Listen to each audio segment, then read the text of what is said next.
Hello friends, ये video में हम रिवाइज करेंगे assessment of business trust.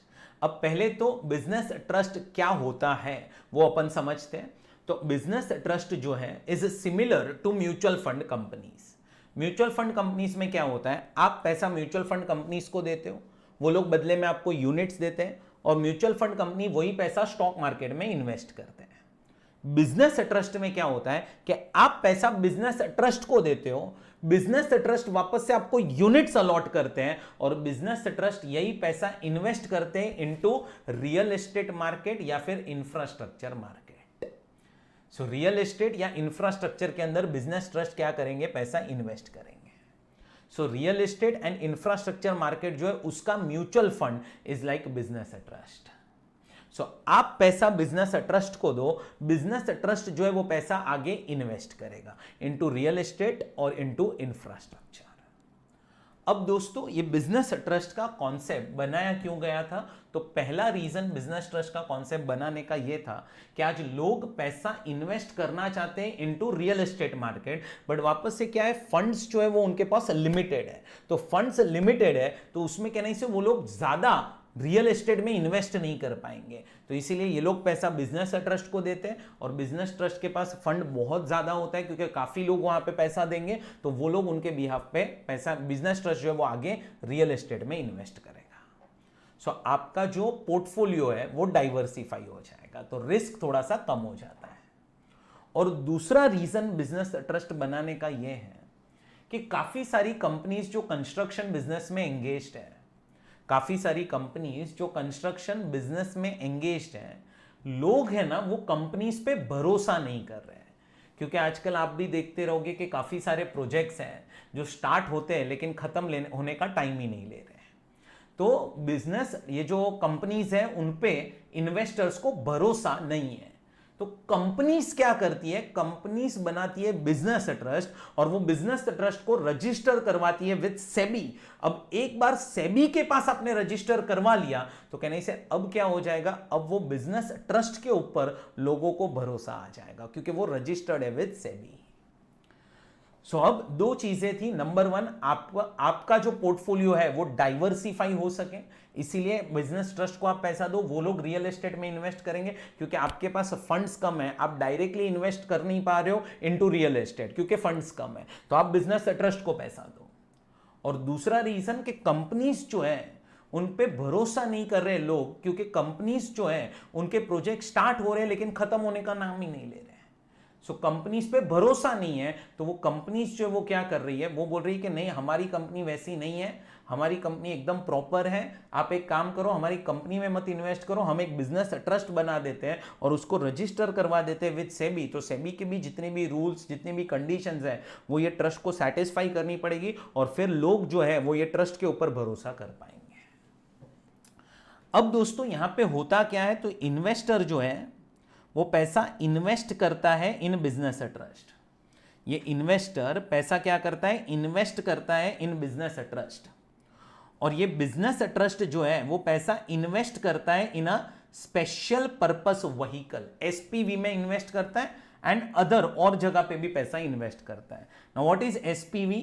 Company in which REITs holds more than और equal to 50% of equity, capital और interest. So मैंने आपको क्या बोला था, कंपनीज जो होती है वही ये रिट्स बनाती है, मतलब ये कंपनी जो है वही बिजनेस ट्रस्ट बनाती है, कंपनी जो है वही बिजनेस ट्रस्ट बनाती है। तो बिजनेस ट्रस्ट के पास वो कंपनी का मोर देन और इक्वल टू 50% क्या होगा, इक्विटी कैपिटल होगा, तो वो कंपनी को हम बोलेंगे स्पेशल पर्पस व्हीकल। अब ये कंपनी से इनकम आएगा बिजनेस ट्रस्ट को और प्लस बिजनेस ट्रस्ट ने अदर इन्वेस्टमेंट्स भी की हुई है, वहां से इनकम आएगा और यही इनकम पास ऑन किया जाएगा टू इन्वेस्टर। तो इन्वेस्टर ने पैसा दिया बिजनेस ट्रस्ट को, बिजनेस ट्रस्ट ने इन्वेस्ट किया इन एसपीवी एंड अदर इन्वेस्टमेंट्स भी की, यहां से इनकम आई बिजनेस ट्रस्ट को और बिजनेस ट्रस्ट ने पैसा दिया इन्वेस्टर को। अब ये बिजनेस ट्रस्ट दो टाइप की होती है, एक होती है रियल एस्टेट इन्वेस्टमेंट ट्रस्ट और दूसरी होती है इंफ्रास्ट्रक्चर इन्वेस्टमेंट ट्रस्ट, जो रजिस्टर्ड होती है अंडर सेबी रेगुलेशन 2014 और जिसकी यूनिट्स जो है वो क्या होते हैं, लिस्टेड, जिसकी यूनिट्स होते हैं listed on a recognised stock exchange. So ये तो मैंने आप लोगों को सिर्फ वर्किंग पढ़ाया है बिजनेस ट्रस्ट का। अब एक चीज बराबर से समझना, ये जो अभी बिजनेस ट्रस्ट हम टॉपिक कर रहे हैं वो, इसके बाद इन्वेस्टमेंट फंड करके टॉपिक आएगा और इसके बाद सिक्योरिटाइजेशन ट्रस्ट। ये तीनों टॉपिक में एक पॉइंट कॉमन है, क्या? पास थ्रू इनकम्स का।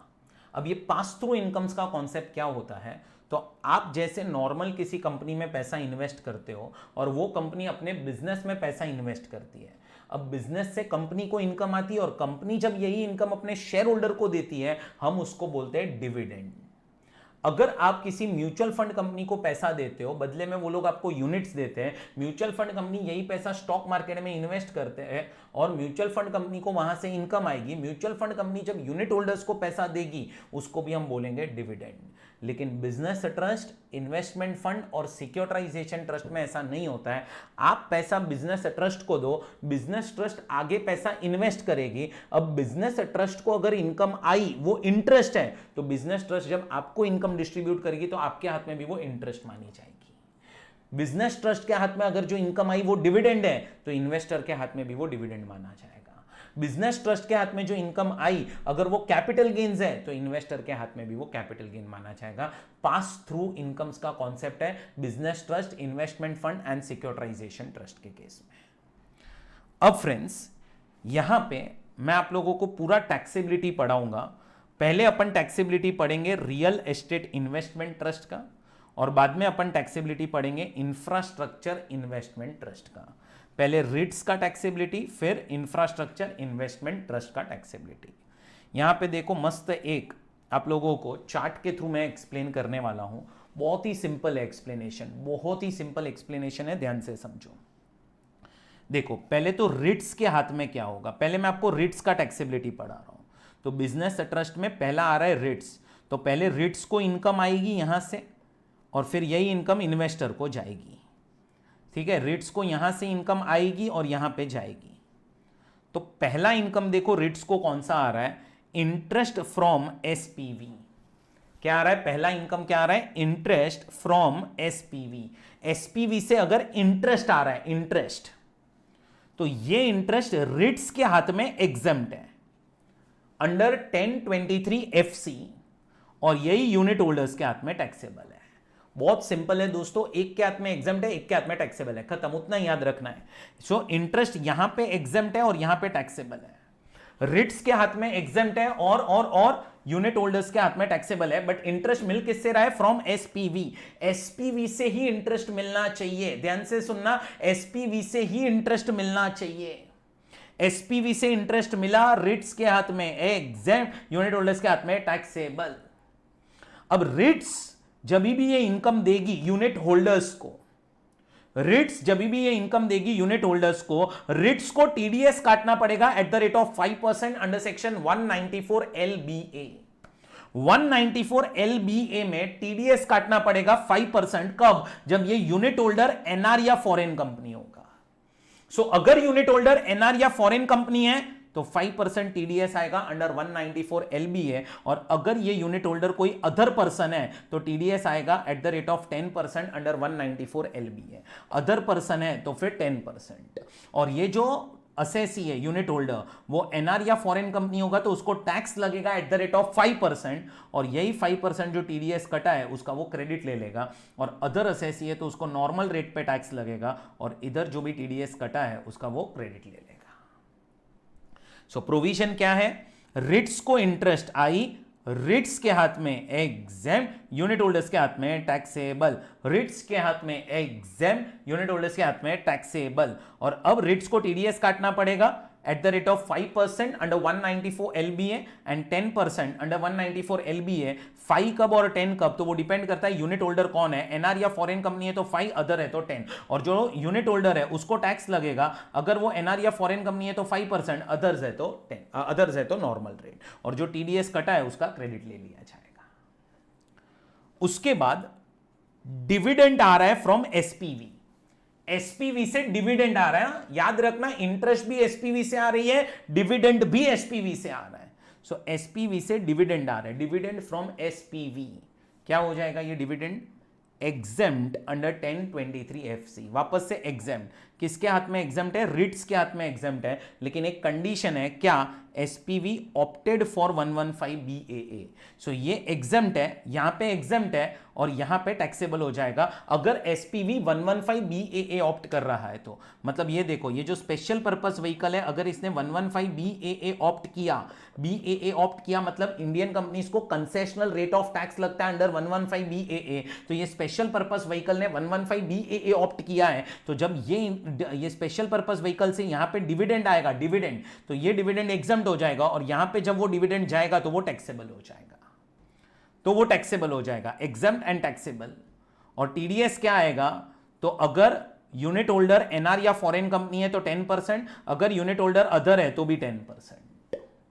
और जो यूनिट होल्डर है उसको टैक्स लगेगा 10% के हिसाब से एंड यहां पे नॉर्मल रेट के हिसाब से, और जो टीडीएस कटा उसका आप क्रेडिट ले लेना, जो टीडीएस कटा उसका क्या ले लेना? क्रेडिट। अब एक पॉइंट बराबर से समझना, अगर ये एसपीवी जो है, अगर ये एसपीवी जो है उसने 115 BAA ऑप्ट नहीं किया, अगर 115 BAA ऑप्ट नहीं किया, 115 BAA ऑप्ट नहीं किया, इसका मतलब क्या? तो इसका मतलब ये कि ये जो कंपनी है उसने एसपीवी ने ज्यादा टैक्स भरा। अगर एसपीवी ने ज्यादा टैक्स भर दिया है तो इधर से जो डिविडेंड आया, ये तो एग्जम्प्ट होगा ही, और यहां पे जो डिविडेंड जाएगा ये भी एग्जम्प्ट हो जाएगा। सो एसपीवी ने अगर ज्यादा टैक्स भर दिया होगा तो दोनों के हाथ में एग्जम्प्ट और यहां पे भी एग्जम्प्ट हो जाएगा। वो नोट नीचे लिखिए, if SPV didn't opt for section 115 BAA, if SPV didn't opt for section 115 BAA, income is exempt for REITs as well as unit holders। दोनों के हाथ में एग्जम्प्ट। मतलब याद कैसे रखो, एसपीवी ने अगर कम टैक्स भरा है 115 BAA में ऑप्ट किया है तो इधर एग्जम्प्ट और ये टैक्सेबल, और अगर 115 BAA ऑप्ट नहीं किया तो एग्जम्प्ट एंड एग्जम्प्ट।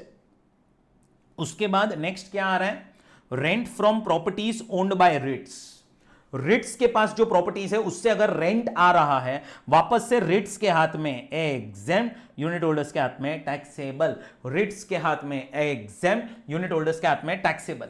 और अब रिट्स जो है, रिट्स उसको टीडीएस काटना पड़ेगा, जो डिपेंड करेगा वापस से यूनिट होल्डर कौन है। अगर यूनिट होल्डर एनआर या फॉरेन कंपनी है तो टीडीएस आएगा rate in force under 194 LBA and यहां पे आ जाएगा 10%, और यूनिट होल्डर्स को टैक्सेबल होगा दोनों को एट नॉर्मल रेट, और जो भी टीडीएस कटा उसका क्रेडिट लेना है।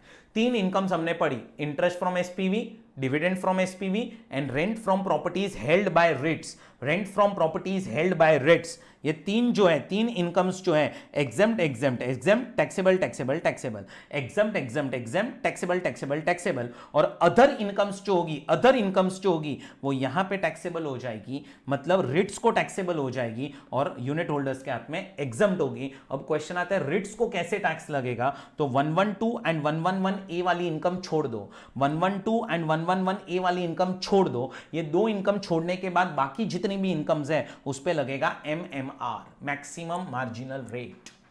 112 एंड 111A पे क्या लगेगा? तो जो 112 एंड 111A में रेट दिए है वो, अरे ये स्पेशल रेट है, long term and short term के। सो 112 एंड 111A में जो स्पेशल रेट्स दिए हुए वो लगेंगे, बाकी सब इनकम पे क्या लगेगा? MMR, और यूनिट होल्डर्स के हाथ में क्या हो जाएगा? एग्जम्प्ट। सो यहां पे टैक्सेबल, यहां पे एग्जम्प्ट। सो ये आपका टैक्सेबिलिटी है of real estate investment trust. अब इंफ्रास्ट्रक्चर इन्वेस्टमेंट ट्रस्ट का टैक्सेबिलिटी सेम कॉपी पेस्ट यही है, बस सिर्फ एक ही चेंज है, इंटरेस्ट का प्रोविजन सेम, डिविडेंड का प्रोविजन भी सेम, बस ये जो रेंट वाला प्रोविजन है ना, रेंट उसको यहां पे उन्होंने मर्ज कर दिया है। मतलब इन case of infrastructure investment trust, rent जो है, रेंट उस पे टैक्स किसको लगता है? उस पे टैक्स इंफ्रास्ट्रक्चर इन्वेस्टमेंट ट्रस्ट को ही लग जाएगा। सो ये देखो, interest from SPV same, dividend from SPV same, other incomes which includes rent from properties held bye IIT, that is infrastructure investment trust. तो अगर इंफ्रास्ट्रक्चर इन्वेस्टमेंट ट्रस्ट के पास कोई भी प्रॉपर्टीज है या अदर इनकम आ रही है तो वो सब टैक्सेबल किसको हो जाएगी, इंफ्रास्ट्रक्चर इन्वेस्टमेंट ट्रस्ट को, और यूनिट होल्डर्स के हाथ में एग्जम्प्ट हो जाएगी। बस इतना ही चेंज है, ये चीज यहां पे शिफ्ट हो गई है, बाकी सारी चीजें सेम है। सो ये दोनों का टैक्सेबिलिटी मैंने आपको एक्सप्लेन किया, रिट्स को कैसे टैक्स लगेगा और इंफ्रास्ट्रक्चर इन्वेस्टमेंट ट्रस्ट को कैसे टैक्स लगेगा। अब यहां पे एक छोटा सा डिस्कशन आ रहा है, क्या ध्यान से सुनो, कि आज मैं अगर बिजनेस ट्रस्ट में पैसा इन्वेस्ट करता हूं तो मेरे पास यूनिट्स आएंगे, यूनिट्स, तो कल उठ के अगर मैं वो यूनिट्स बेचूंगा तो उस पे मुझे कैसे टैक्स लगेगा। अब यूनिट्स की टैक्सेबिलिटी की बात हो रही है कि यूनिट्स बेचने पे किस तरह से टैक्स लगेगा। तो अब ध्यान से सुनो, मैंने खुद ने ही पैसा इन्वेस्ट किया इन बिजनेस ट्रस्ट, और बिजनेस ट्रस्ट जो है उन लोगों ने मुझे यूनिट्स अलॉट किए। बिजनेस ट्रस्ट जो है उन लोगों ने मुझे क्या किया, यूनिट्स जो है वो अलॉट किए हैं, मैंने पैसा दिया बिजनेस ट्रस्ट को, उन्होंने मुझे यूनिट्स दिया। अब समझो कल उठ के यही यूनिट्स मैं ट्रांसफर कर रहा हूं और ये यूनिट्स जो है वो लॉन्ग टर्म है, तो 112 ए एप्लीकेबल हो जाएगा, एंड शॉर्ट टर्म है तो 111 ए। लॉन्ग टर्म है तो 112 ए के हिसाब से टैक्स, एंड शॉर्ट टर्म है तो 111 ए के हिसाब से टैक्स। सो अगर मैंने यूनिट्स डायरेक्टली परचेज किए, units are directly purchased by unit holders, units are issued to investors only, taxation on sale of unit short term होगा तो 111 ए, लॉन्ग टर्म होगा तो 112 ए। एंड अगर समझो मुझे यूनिट्स मिले हैं in exchange of shares of SPV. अब इसका मतलब क्या, तो समझो एक कंपनी है एबीसी लिमिटेड, ये कंपनी कंस्ट्रक्शन बिजनेस में एंगेज थी। अब इसके अंदर शेयर होल्डर्स थे mister A, mister B, mister C, X, Y, Z, ये सब शेयर होल्डर्स थे। अब ये एबीसी लिमिटेड ने एक रियल एस्टेट इन्वेस्टमेंट ट्रस्ट बनाया, ये एबीसी लिमिटेड ने एक रियल एस्टेट इन्वेस्टमेंट ट्रस्ट बनाया, दैट इज रिट्स बनाया उन्होंने। अब ये रियल एस्टेट इन्वेस्टमेंट ट्रस्ट बनाया, एबीसी लिमिटेड ने रिट्स बनाया। अब तुम्हें समझते हैं ये रिट्स जो है, रिट्स उसके पास ये एबीसी लिमिटेड के मोर देन और इक्वल टू 50% होल्डिंग होनी चाहिए, बट आज ये एबीसी लिमिटेड के शेयर्स किसके पास है, तो उसके शेयर होल्डर्स के पास है। तो ये रिट्स क्या करेगा पता है, ये शेयर होल्डर को बोलेगा कि भाई तुम हमें शेयर दे दो, हम तुम्हें बदले में यूनिट्स देंगे। तो जब भी शेयर होल्डर क्या ट्रांसफर कर रहा है, शेयर्स, किसको, रिट्स को, और बदले में क्या मिल रहा है, यूनिट्स, किसके, रिट्स के। तो कहने से ये लोग यूनिट्स के होल्डर बन चुके हैं, यूनिट्स के होल्डर। तो जब एक्सचेंज हो रहा है ना, एक्सचेंज, जब शेयर्स जा रहे हैं और यूनिट्स आ रहे हैं, शेयर्स जा रहे हैं और यूनिट्स आ रहे हैं, तब ये शेयर होल्डर को कोई टैक्स नहीं लगेगा। ये शेयर होल्डर को तब कोई टैक्स नहीं लगेगा जब उनके हाथ से क्या गया, ये ए, बी, सी, एक्स, वाई, जेड, इन सब के हाथ से शेयर्स गए और यूनिट्स आए, तब कोई टैक्स नहीं लगेगा। बट जब आप यूनिट्स बेचोगे, ये यूनिट्स जब कल उठ के बेचोगे तब टैक्स लगेगा। वापस से लॉन्ग टर्म हुआ तो 112 ए, शॉर्ट टर्म हुआ तो 111 ए। और ये यूनिट्स जो है उसकी कॉस्ट क्या हो जाएगी, तो जो शेयर्स की कॉस्ट थी वो, और ये यूनिट्स का होल्डिंग पीरियड क्या होगा, तो जो शेयर्स का होल्डिंग पीरियड था एंड यूनिट्स का होल्डिंग पीरियड था, दोनों को आप ऐड कर देना। ये चीज आप लोगों ने कैपिटल गेन्स में भी पढ़ी होगी दोस्तों। अब यहां पे वो लोग क्या बोल रहे हैं 115 यूए के अंदर, तो पहला पॉइंट तो वो लोग बोल रहे हैं कि पास थ्रू इनकम्स का कॉन्सेप्ट है, जो मैंने आपको पहले ही एक्सप्लेन कर दिया कि अगर बिजनेस ट्रस्ट को इंटरेस्ट आ रही है तो यूनिट होल्डर्स के हाथ में भी इंटरेस्ट, बिजनेस ट्रस्ट को अगर डिविडेंड आ रहा है तो यूनिट होल्डर्स के हाथ में भी डिविडेंड। दूसरा पॉइंट क्या आ रहा है कि यूनिट होल्डर्स को ये जो टैक्सेबल है ना, ये सब, तो यूनिट होल्डर्स को टैक्स लगेगा on receive basis. Unit holders को हम टैक्स लगाएंगे ऑन रिसीव बेसिस, वो यहां पे लिखा हुआ है। थर्ड पॉइंट क्या आ रहा है कि बिजनेस ट्रस्ट जो है उनको एक स्टेटमेंट सबमिट करना पड़ेगा जिसमें उनको ये बताना पड़ेगा कि कौन कौन सी इनकम वो लोग ने अर्न की है। एक यूनिट होल्डर्स को स्टेटमेंट देना पड़ेगा in form number 64B by which date 30th June of assessment year. क्योंकि आप समझो यूनिट होल्डर्स को भी तो पता चलना चाहिए ना कि इंटरेस्ट दिखाना है, डिविडेंड दिखाना है, कैपिटल गेन दिखाना है, तो एक स्टेटमेंट आ जाएगा, जून एंड तक उनको देना पड़ेगा। क्योंकि क्या है ना, जुलाई से यूनिट होल्डर्स को रिटर्न फाइल करने पड़ सकते हैं। और इनकम टैक्स अथॉरिटी को भी ये स्टेटमेंट जाएगा in form number 64A by 30th November of assessment year. अब कुछ एडिशनल पॉइंट्स दिए हुए, ध्यान से समझना। अब ये पॉइंट्स क्या है, ध्यान देना सब लोग। अब देखो, ये इन्वेस्टर जो है, इन्वेस्टर, उसने बिजनेस ट्रस्ट में पैसा इन्वेस्ट किया था। समझो 100 रुपया इन्वेस्ट हुआ था, 100 रुपीज, और बदले में बिजनेस ट्रस्ट में इनको यूनिट्स दिए थे। अब देखो, अगर business trust interest income earn करे तो वो इन्वेस्टर के भी हाथ में इंटरेस्ट, अगर बिजनेस ट्रस्ट डिविडेंड अर्न करे तो वो इन्वेस्टर के हाथ में भी डिविडेंड, रेंट अर्न करे तो रेंट, कैपिटल गेन्स तो कैपिटल गेन्स। अब है ना, टैक्स से बचने के लिए ये लोग क्या करते थे, बिजनेस ट्रस्ट क्या बोलता था कि हम लोग अभी इन्वेस्टर को 150 रुपीज दे रहे हैं, 150 रुपीज, एंड ये 150 रुपीज और कुछ नहीं है, this is repayment towards capital, repayment towards capital. Investor, आपने हमें कैपिटल दिया था, उसका रीपेमेंट हम कर रहे हैं। मतलब ये लोग इसको नाम दे देते थे रीपेमेंट ऑफ कैपिटल, इसको इंटरेस्ट, डिविडेंड ये सब नहीं बोलते थे, हम रीपेमेंट ऑफ कैपिटल कर रहे हैं। और रीपेमेंट ऑफ कैपिटल कर रहे हैं, इसीलिए इसका कोई भी प्रोविजन बिजनेस ट्रस्ट के अंदर था ही नहीं, मतलब कोई भी जगह पे टैक्सेबिलिटी आएगी नहीं। सो बिजनेस ट्रस्ट क्या कर रही थी, इन्वेस्टर को बोल रही थी कि हम आपको क्या कर रहे हैं, कैपिटल आपका वापस कर रहे हैं। So there is repayment of capital, हम आपको 150 रुपीज दे रहे हैं टुवर्ड्स कैपिटल। अब इस चीज को लेके कोई प्रोविजन नहीं था, बट फिर गवर्नमेंट ने देखा कि तो टैक्स बचाने की यहां पे कोशिश की जा रही है, और इसी रीजन के वजह से उन्होंने 56(2)(12) करके सेक्शन इंट्रोड्यूस किया। और 56(2)(12) में उन्होंने क्या बोला कि चलो एक काम करो, ये अदर सोर्स में सेक्शन डाल दिया कि पहले तो आप अगर बोल रहे हो ना this is repayment of capital, तो इसको हम अब से बोलेंगे A. So what is A, sum received by unit holders which is not income under 1023 FC or FCA or not taxable under 115 UA। in short, ये जो मैंने आपको ऊपर सिखाया ये नहीं है, ये इनकम, ये इनकम, ये इनकम और ये इनकम नहीं है। तो आप बोल रहे हो it is repayment of capital, तो उसको हम बोलेंगे ए। तो ये हो चुका 150। सो 150 ए हो चुका, उसमें से आप माइनस करना बी। बी क्या है, amount at which units was issued by business trust. Business trust ने ये यूनिट्स 100 में इशू किए थे, तो आप बी 100 माइनस कर देना। और एक चीज माइनस करना C, amount charge to tax under this clause in any earlier previous year. तो अभी अर्लियर प्रीवियस ईयर में तो कुछ भी टैक्स नहीं हुआ है, तो ये हो गया 0, ये हो गया 0।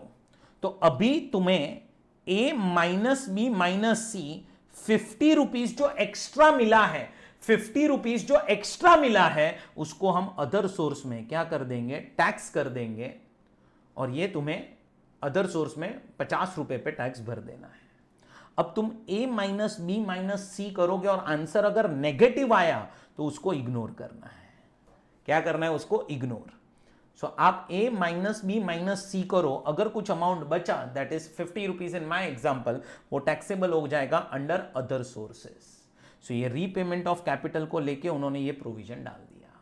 और लास्ट में अब उन्होंने क्या बोला कि इन्वेस्टर, आपने तो 100 रुपीज दिया था, आपको अभी रीपेमेंट के लिए 150 मिला है, तो आपको 50 एक्स्ट्रा मिला, तो आप वो 50 पे अदर सोर्स में टैक्स भर दो। और अब कल उठ के वही यूनिट आप कभी भी ट्रांसफर करोगे, यूनिट जो आपके पास है वो कभी भी आप कल उठ के ट्रांसफर करोगे, तो अब वो यूनिट की जो कॉस्ट ऑफ एक्विजिशन होगी वो आपको लेनी पड़ेगी 0, क्योंकि ऑलरेडी आपने 100 रुपीज का यहां पे बेनिफिट ले लिया है।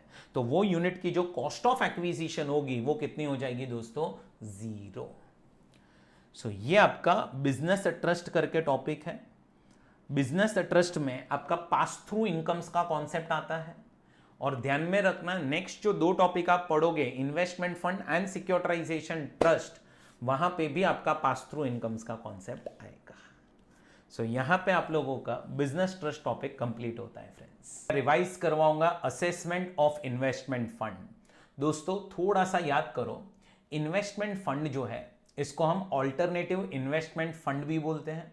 और ऑल्टरनेटिव इन्वेस्टमेंट फंड जो है वो 3 कैटेगरीज में डिवाइड होता था, कैटेगरी 1, कैटेगरी 2, कैटेगरी 3। यहां पे जो भी आपको टैक्सेबिलिटी दी गई है वो category 1 and category 2 investment fund की दी गई है। ये पूरा एक्सप्लेनेशन मैंने आप लोगों को क्लास में दिया था इन डिटेल, सो ये एक्सप्लेनेशन की अभी ज़रूरत नहीं है। बस इतना याद रखना कि कैटेगरी 1 और कैटेगरी 2 की टैक्सेबिलिटी हम लोग अभी पढ़ रहे हैं। अब दोस्तों इन्वेस्टमेंट फंड में क्या होता है, तो जो यूनिट होल्डर्स होते हैं वो पैसा इन्वेस्ट करते हैं इन इन्वेस्टमेंट फंड, और ये इन्वेस्टमेंट फंड जो है वहाँ से यूनिट होल्डर्स को इनकम आना स्टार्ट हो जाएगी। अब ये इन्वेस्टमेंट फंड से जो इनकम आएगी उसका नेचर यूनिट होल्डर्स के हाथ में वही रहेगा जो इन्वेस्टमेंट फंड के हाथ में है। मतलब यहां पे भी दोस्तों पास थ्रू इनकम्स का कॉन्सेप्ट आता है। सो अगर इन्वेस्टमेंट फंड को इंटरेस्ट इनकम आ रही है तो यूनिट होल्डर्स को भी इंटरेस्ट इनकम होगी। अगर इन्वेस्टमेंट फंड के लिए वो कैपिटल गेन्स की इनकम है तो यूनिट होल्डर्स के लिए भी कैपिटल गेन्स होगी। इन्वेस्टमेंट फंड के लिए अगर वो बिजनेस एंड प्रोफेशन की इनकम है तो यूनिट होल्डर्स के लिए भी वो बिजनेस एंड प्रोफेशन की इनकम होगी। सो business trust, investment fund and securitisation trust, ये तीन टॉपिक के अंदर पास थ्रू इनकम्स का कॉन्सेप्ट है। सो यहां पे भी आपका पास थ्रू इनकम्स का कॉन्सेप्ट एप्लीकेबल होता है। सो यूनिट होल्डर्स ने पैसा इन्वेस्ट किया इन इन्वेस्टमेंट फंड, और इन्वेस्टमेंट फंड से आपको क्या रिसीव होना स्टार्ट हुआ है, इनकम। चलो अब टैक्सेबिलिटी देखते हैं। बहुत ही सिंपल सा टैक्सेबिलिटी है कि अगर बिजनेस एंड प्रोफेशन की इनकम आ रही है, कौन सी इनकम आ रही है दोस्तों, बिजनेस एंड प्रोफेशन हेड की इनकम आ रही है, तो बिजनेस एंड प्रोफेशन हेड की टैक्सेबल है to investment fund. Investment fund को टैक्सेबल है और इन्वेस्टर्स के हाथ में एग्जेम्प्ट है। इन्वेस्टमेंट फंड को टैक्सेबल है और इन्वेस्टर्स के हाथ में एग्जेम्प्ट है। अब ये इन्वेस्टमेंट फंड जो है उसको किस तरह से टैक्स लगेगा, तो अगर कंपनी या पार्टनरशिप फर्म होगा, मतलब क्या ये इन्वेस्टमेंट फंड जो है वो कंपनी है या वो एक पार्टनरशिप फर्म है, तो rate as per finance act that is 25 और 30%, जो कंपनी या फर्म को टैक्स लगता है वो। एंड अगर ये इन्वेस्टमेंट फंड कंपनी या फर्म नहीं है, अदर पर्सन है, तो मैक्सिमम मार्जिनल रेट MMR पे क्या हो जाएगा दोस्तों, टैक्स हो जाएगा। मैक्सिमम मार्जिनल रेट जो है उस पे क्या लग जाएगा, टैक्स। सो पीजीबीपी इनकम जो है, पीजीबीपी इनकम जो है वो किसको टैक्सेबल होगी, तो वो टैक्सेबल होगी इन्वेस्टमेंट फंड को, और इन्वेस्टर्स के हाथ में एग्जम्प्ट हो जाएगी। और इन्वेस्टमेंट फंड को टैक्स किस तरह से लगेगा, तो कंपनी एंड फर्म होगा तो rate as per finance act, and other person होगा तो मैक्सिमम मार्जिनल रेट। और उसके बाद दोस्तों अदर इनकम्स जो भी होगी, other incomes except PGBP income, other incomes जो भी होगी वो इन्वेस्टमेंट फंड को टैक्सेबल है। इन्वेस्टमेंट फंड को और अदर इनकम्स जो भी होगी, अदर इनकम्स मतलब except PGBP income, except PGBP income, PGBP income छोड़ के अदर इनकम्स जो भी होगी वो इन्वेस्टमेंट फंड को एग्जम्प्ट हो जाएगी, इन्वेस्टमेंट फंड को एग्जम्प्ट हो जाएगी, बाकी सबको टैक्सेबल हो जाएगी। इन्वेस्टर्स जो है उनको टैक्सेबल हो जाएगी। बहुत ईजी है। Business and profession income, investment fund को टैक्सेबल, इन्वेस्टर को exempt, other incomes investment fund को एग्जम्प्ट, इन्वेस्टर्स को टैक्सेबल। सो अदर इनकम्स जो है वो यहां पे एग्जम्प्ट होगा और यहां पे क्या हो जाएगा, टैक्सेबल। और ये जो इन्वेस्टमेंट फंड है उसको टीडीएस काटना पड़ेगा, TDS under section 194 LBB, TDS under section 194 LBB, ये सेक्शन के अंदर आपको टीडीएस काटना पड़ेगा। इन्वेस्टमेंट फंड कितना रेट पे काटना पड़ेगा, तो एनआर या फॉरेन कंपनी होगा तो rate as per finance act, and other person होगा तो 10%, अदर पर्सन होगा तो 10%। मतलब आपको इन्वेस्टर देखना पड़ेगा, इन्वेस्टर अगर एनआर या फॉरेन कंपनी है तो फिर rate as per finance act, and अगर इन्वेस्टर अदर पर्सन है तो 10%। सो बहुत ही सिंपल सा प्रोविजन है दोस्तों। PGBP income taxable to investment fund, exempt in the hands of investor. Other incomes exempt in the hands of investment fund, taxable in the hands of investor. In case of other incomes TDS is deducted by investment fund under section 194 LBB, and rate of TDS depends on who is investing the amount. If investors are NR और foreign company, rate as per finance act, other person है तो 10%।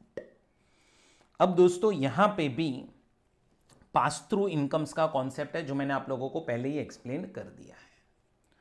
अब यहां पे एक point समझना, ये point जो अभी मैं सिखाने जा रहा हूं वो कॉमन है इन्वेस्टमेंट फंड में भी, और जो नेक्स्ट टॉपिक है सिक्योरिटाइजेशन ट्रस्ट उसमें भी। So investment fund and securitisation trust दोनों में ये वाली चीज जो है वो कॉमन है। ध्यान से सुनना क्या है। अब टीडीएस जो है ना 194 एलबीबी में, ये टीडीएस आपको डिडक्ट करना पड़ता है at the time of payment और at the time of credit, whichever is earlier. आपने टीडीएस चैप्टर पढ़ा होगा, टीडीएस में आपको सिखाया गया होगा कि when you are liable to deduct TDS, so you are liable to deduct TDS either at the time of payment और at the time of credit, whichever is earlier. दोनों में से जो भी अर्लियर होगा वो टाइम पे आपको टीडीएस काटना पड़ेगा। अब समझो कि ये इन्वेस्टमेंट फंड है, इन्वेस्टमेंट फंड, और यहां पे इन्वेस्टर्स है, इन्वेस्टर में mister A, B, C, D, ये सब इन्वेस्टर्स है, ठीक है, ये सब इन्वेस्टर्स हैं। अब ये सारे इन्वेस्टर्स ने पैसा इन्वेस्टमेंट फंड को दिया। समझो इन्वेस्टमेंट फंड को अदर इनकम्स आई है, पीजीबीपी नहीं आई है, अदर इनकम्स आई है, अदर इनकम्स। अब अदर इनकम्स इन्वेस्टमेंट फंड को आई है, ये इन्वेस्टमेंट फंड को क्या आई है, अदर इनकम्स आई है। अब अदर इनकम्स जो भी आई वो इन्वेस्टमेंट फंड के हाथ में क्या हो जाएगी, एग्जेम्प्ट, और इन्वेस्टर्स के हाथ में क्या हो जाएगी, टैक्सेबल। लेकिन अब है ना, लोग क्या करते थे पता है, ये इन्वेस्टमेंट फंड को क्या बोलते थे, ये इन्वेस्टर्स है ना, जो ये इन्वेस्टर्स नहीं, इन्वेस्टमेंट फंड बनाया हुआ है, तो ये इन्वेस्टमेंट फंड जो है उसको क्या बोला जाता था, इन्वेस्टमेंट फंड आप एक काम करो, ये अदर इनकम्स है ना, हमें देना ही मत, आप अभी हमें पैसों की जरूरत ही नहीं है, हमें ये पैसा देना ही मत, हमें ये पैसा अभी नहीं चाहिए, आप अपने पास ही रखो, 10 साल तक अपने पास रखो, हमें नहीं चाहिए, क्योंकि जैसे ही हमें दे दोगे तो हमें टैक्स आ जाएगा, उस पर हमें टैक्स आ जाएगा, हमें फंड्स की अभी जरूरत नहीं है, इन्वेस्टमेंट फंड आपके हाथ में वो एग्जम्प्ट है, तो एक काम करो ना, आप अपने पास ही रखो, जब हमें जरूरत होगी फ्यूचर में 5-10 साल बाद, तब हम आपसे ले लेंगे, ताकि आपका टैक्सेबिलिटी जो है वो क्या हो सके, पोस्टपोन हो सके। तो अब ये चैप्टर में और सिक्योरिटाइजेशन ट्रस्ट में एक प्रोविजन बनाया गया क्या, कि इन्वेस्टमेंट फंड अगर आपने इनकम डिस्ट्रीब्यूट नहीं किए इन्वेस्टर्स को, ये साल में, जिस साल में आपको अदर इनकम आई है, जिस साल में आपको अदर इनकम आई है वो साल में अगर आपने ये इनकम नहीं डिस्ट्रीब्यूट किए इन्वेस्टर को, हम ऐसा मान लेंगे, हम ऐसा समझ लेंगे क्या, कि आपने लास्ट डे पे इन्वेस्टर के बुक्स में, मतलब आपके बुक्स में इन्वेस्टर को क्रेडिट कर दिया है, मतलब आपने ये बता दिया है कि other incomes are payable, other incomes are payable. अगर आपने नहीं भी किया होगा तो भी हम ऐसा मान लेंगे कि आपने लास्ट डे पे ये एंट्री पास कर दी, और लास्ट डे पे जैसे ही आपने ये एंट्री पास कर दी, क्रेडिट कर दिया इन्वेस्टर्स को आपने बुक्स में, you are liable to deduct TDS. खत्म। हमें आपसे टीडीएस करंट ईयर में ही चाहिए, या तो आप उनको पेमेंट करो या तो आप उनको एक्चुअल में क्रेडिट कर दो, तो टीडीएस आ ही जाएगा, गवर्नमेंट को टीडीएस मिल जाएगा। बट अगर समझो इन्वेस्टमेंट फंड उनको ना पेमेंट कर रहा है ना क्रेडिट कर रहा है, तो ऐसा माना जाएगा क्या, कि लास्ट डे पे इन्वेस्टमेंट फंड ने इन्वेस्टर्स को अपने बुक्स में क्रेडिट कर दिया है, मतलब बोल दिया है कि दिस इनकम इज पेएबल, और इसीलिए टीडीएस काटना पड़ेगा। तो ये जो प्रोविजन है 115 यूबी, इसमें आप लोगों को यहां पे देखो एक डीम्ड क्रेडिट का पॉइंट आ रहा है, deemed credit. So last day पे हम ऐसा ही मान लेंगे कि इन्वेस्टमेंट फंड ने क्या कर दिया है, क्रेडिट कर दिया है इन्वेस्टर्स को। चलो अब नेक्स्ट पॉइंट क्या आ रहा है, तो नेक्स्ट पॉइंट आ रहा है कि अगर इन्वेस्टमेंट फंड को इनकम आई, ये लाइन बराबर से सुनना, इन्वेस्टमेंट फंड को इनकम आई तो पहले तो आप वो इनकम पे पीजीबीपी इनकम होगी तो इन्वेस्टमेंट फंड जो है उसको टैक्स हो जाएगा, अदर इनकम होगी तो इन्वेस्टमेंट फंड को एग्जम्प्ट हो जाएगा और इन्वेस्टर को टैक्स हो जाएगा। अब समझो कि इन्वेस्टमेंट फंड को अगर लॉस आया, लॉस, तो पहले तो आपको क्या करना है, तो पहले आपको वही लॉस इन्वेस्टमेंट फंड के हाथ में सेट ऑफ कर देना है। आपको लॉस सेट ऑफ करना है और नेट कंप्यूटेशन करना है। नेट कंप्यूटेशन मतलब नेट देखना है, इनकम कितनी है या लॉस कितना है। अगर आपने सेट ऑफ करने के बाद भी अगर लॉस आ रहा है, पहले इन्वेस्टमेंट फंड को लॉस आया समझो, तो आप वो लॉस इन्वेस्टमेंट फंड के ही हाथ में सेट ऑफ कर दो दूसरी इनकम्स के सामने, और अगर सेट ऑफ करने के बाद नेट रिजल्ट अभी भी लॉस आ रहा है, तो अब आप चेक करो लॉस कौन से हेड का है। अगर वो बिजनेस एंड प्रोफेशन हेड का लॉस होगा ना, बिजनेस एंड प्रोफेशन हेड का लॉस, तो वो इन्वेस्टमेंट फंड जो है उसी को carry forward and set of करने मिलेगा। Carry forward and set of करने किसको मिलेगा, इन्वेस्टमेंट फंड को ही मिलेगा, क्योंकि वो इनकम भी कहना इसे पीजीबीपी इनकम भी इन्वेस्टमेंट फंड को ही टैक्सेबल है। सो पीजीबीपी इनकम इन्वेस्टमेंट फंड को टैक्सेबल है, पीजीबीपी लॉस जो होगा वो भी इन्वेस्टमेंट फंड जो है उसी को क्या करने मिलेगा, set of and carry forward. But yes, अगर नेट रिजल्ट ऑफ कंप्यूटेशन, पहले आप set of and carry, set of के रूल्स अप्लाई कर लो, इन्वेस्टमेंट फंड के हाथ में सेट ऑफ कर लो, उसके बाद भी लॉस आ रहा है तो पीजीबीपी लॉस होगा तो इन्वेस्टमेंट फंड के हाथ में जाएगा, और अदर लॉसेस होंगे, अदर लॉसेस होंगे, अदर लॉसेस होंगे, एंड लॉसेस होंगे आफ्टर 1 अप्रैल 2019, तो फिर वो लॉस यूनिट होल्डर्स को कैरी फॉरवर्ड करने मिलेगा। बट एक कंडीशन है कि यूनिट होल्डर्स के पास यूनिट्स होने चाहिए for at least 12 months. At least 12 months के लिए यूनिट्स होने चाहिए, तो ही वो लॉस कैरी फॉरवर्ड करने मिलेगा यूनिट होल्डर्स को। ये जो रूल है ना, ये वाला प्रोविजन, वो 1/4/2019 से ही आया है। पहले सारे लॉसेस इन्वेस्टमेंट फंड को ही मिलते थे, बट 1/4/19 के बाद उन्होंने बोला है कि यूनिट होल्डर्स को हम अदर लॉसेस पास ऑन कर देंगे, बट वो यूनिट होल्डर ऐसा होना चाहिए जिसके पास यूनिट्स हो फॉर मोर देन या इक्वल टू 12 मंथ्स। तो जो भी लॉसेस अक्यूमुलेटेड थे ना up to 31 March 19, accumulated losses मतलब जो लॉसेस इन्वेस्टमेंट फंड के बुक्स में थे, वो सारे हम यूनिट होल्डर्स को दे देंगे फॉर रिमेनिंग पीरियड। वो हम दे देंगे फॉर रिमेनिंग पीरियड, मतलब अगर समझो कोई लॉस था जो 8 साल के लिए है, you can say carry forward करने मिलता था, और 5 साल हो चुके हैं, तो 3 साल के लिए यूनिट होल्डर्स को दे देंगे। अब तुम समझो ये वाला पॉइंट तो आप लोगों को आने के चांसेस नहीं है, आपको ये वाला ही पॉइंट आने के चांसेस है अभी। सो क्या प्रोविजन है, पहले तो अपना इन्वेस्टमेंट फंड की आप नेट इनकम कैलकुलेट करो, नेट इनकम। सो लॉस आया है तो सेट ऑफ कर लो, पहले सेट ऑफ जो है वो सब कर लो। सेट ऑफ करने के बाद देखो अभी भी अगर नेट लॉस है, और वो लॉस अगर बिजनेस एंड प्रोफेशन हेड से है, तो फिर इन्वेस्टमेंट फंड जो है उसी को बोलो कि आप set of and carry forward करें। बट अगर वो लॉस अदर लॉसेस है तो यूनिट होल्डर्स को पास ऑन कर दो, और यूनिट होल्डर्स को, वही यूनिट होल्डर्स को लॉस पास ऑन होगा जिसके पास यूनिट्स होंगे फॉर एटलीस्ट 12 मंथ्स।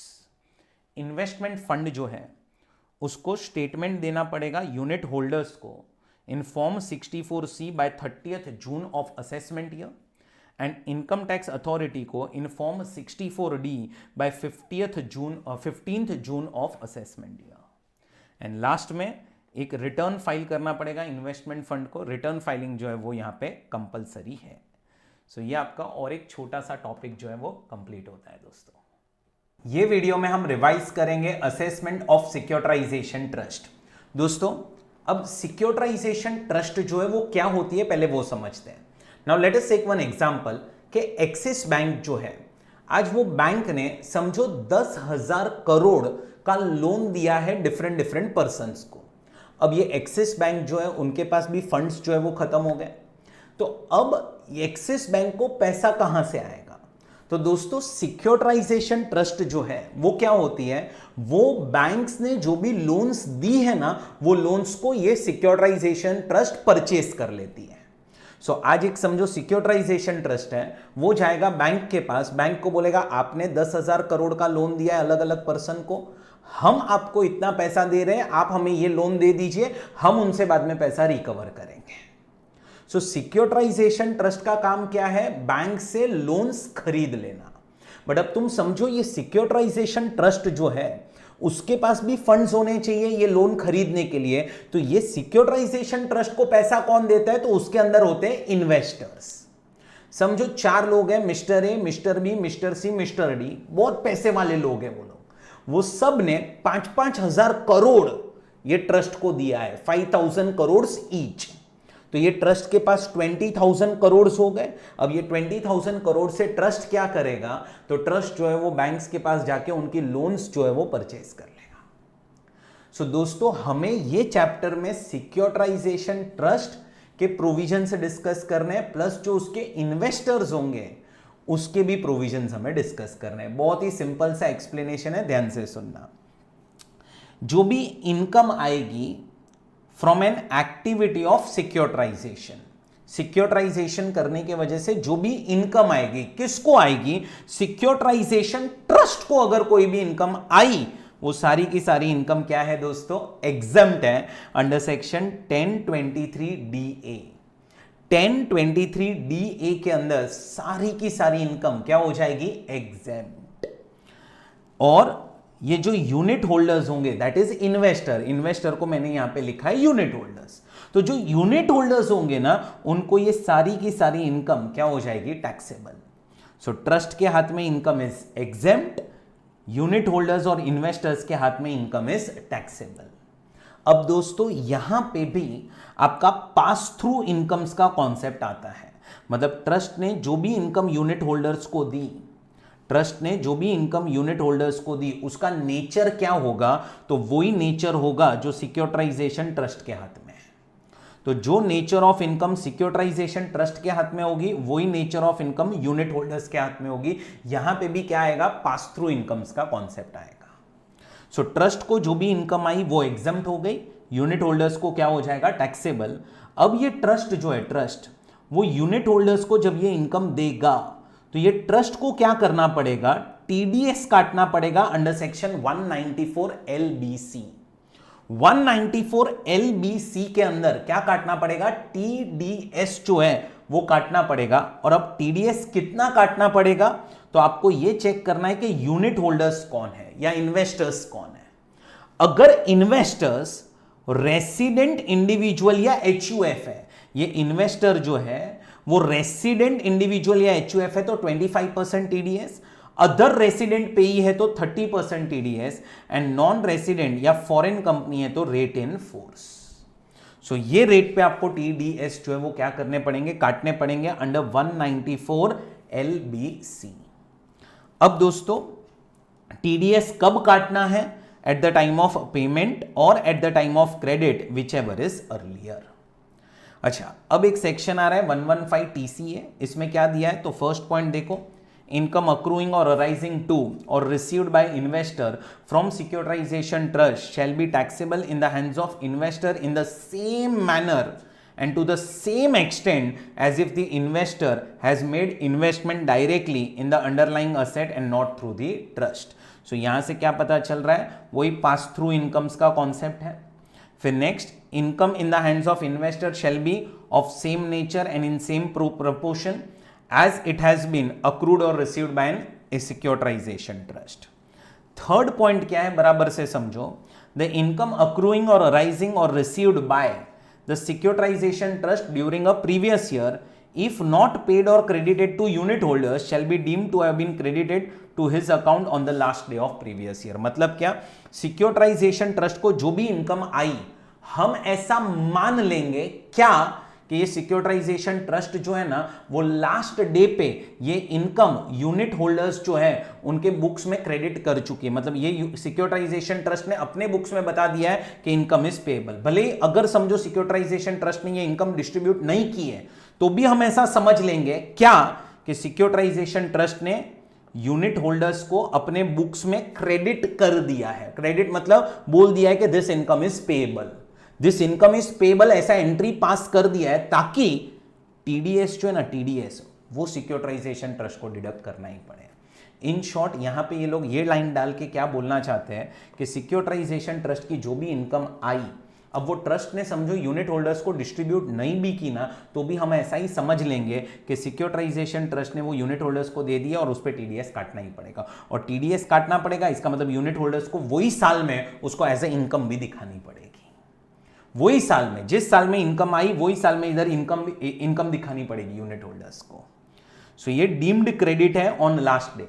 अगर समझो ये ट्रस्ट ने ये इनकम पे नहीं की, ये ट्रस्ट ने ये इनकम क्रेडिट नहीं की इन the books of unit holders, तो हम ऐसा मान लेंगे कि ट्रस्ट ने लास्ट डे पे क्रेडिट तो कर ही दिया है ताकि ट्रस्ट को टीडीएस काटना पड़े। और ट्रस्ट को टीडीएस काटना पड़े इसका मतलब यूनिट होल्डर्स को इनकम भी दिखानी पड़ेगी और जो टीडीएस काटा है उसका क्रेडिट ले लेंगे।